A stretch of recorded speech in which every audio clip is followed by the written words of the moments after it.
শুক্রবার সকাল থেকে ফের ভয়াবহ গঙ্গা ভাঙনের কবলে মুর্শিদাবাদের শামশেরগঞ্জের শিকদারপুর গ্রাম। একদিকে ক্রমশ বাড়ছে গঙ্গার জলস্তর, অন্যদিকে বাড়ছে ভাঙন আতঙ্ক। 7 দিনে গঙ্গা ভাঙনে তলিয়ে গেল প্রায় 10টি বাড়ি।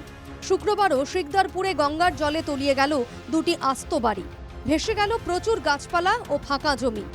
উদ্বেগের বিষয়, ক্রমশ স্থান পরিবর্তন করছে ভাঙন। ফলে বাড়িঘর বাঁচানো তো দূরস্থ, বাড়ির আসবাবটুকু রক্ষা করার সময় পেলেন না স্থানীয়রা। এলাকা জুড়ে হাহাকার, কান্নায় ভেঙে পড়েছেন সর্বহারা মানুষগুলি। ভাঙন রুখতে একাধিকবার আবেদন জানানো হলেও নির্বিকার সরকার। অভিযোগ ভাঙন কবলিতদের।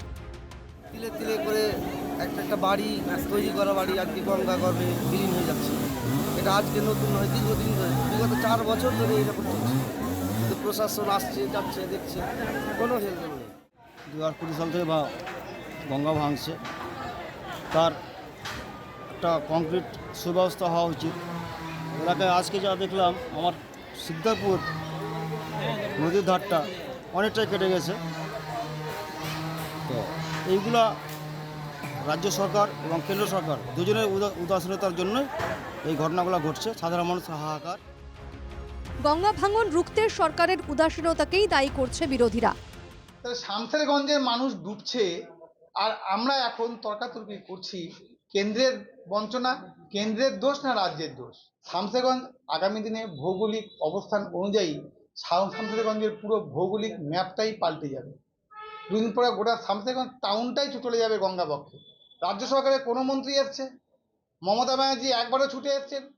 যুক্তরাষ্ট্র কাঠামোকে ঠিক রাখাটাই কেন্দ্র সরকারের লক্ষ্য এবং দৃঢ় প্রতিজ্ঞ। পরিষ্কার শুনে রাখুন, সৎ ইচ্ছা নেই।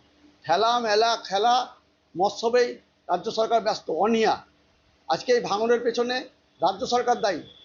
যৌথ উদ্যোগে এটা অনেক আগেই ভালো করে দেওয়া উচিত ছিল। পাল্টা কেন্দ্রের বিরুদ্ধে সুর চড়িয়েছে শাসক দল। শিকদারপুরে একটা ভাঙন হয়েছে, কয়েক বছর ধরেই ভাঙন চলছে এবং আমরা ভাঙন মোকাবিলা করছি। কিন্তু যেটা লক্ষ্য করছি যে একদিন এক জায়গায় ভাঙলো, আবার 15 দিন কিছু নেই, সেখানকার হয়তো আমরা ঠেকানোর চেষ্টা করলাম, নতুন আবার অন্য জায়গায় ভাঙন। তো এইভাবে প্রতিনিয়ত কিন্তু জায়গাটা চেঞ্জ হচ্ছে ভাঙনের। প্রাথমিকভাবে ভাঙন প্রতিরোধ করার চেষ্টা করছি, ব্যবস্থা চলছে আমাদের সেচ দপ্তর।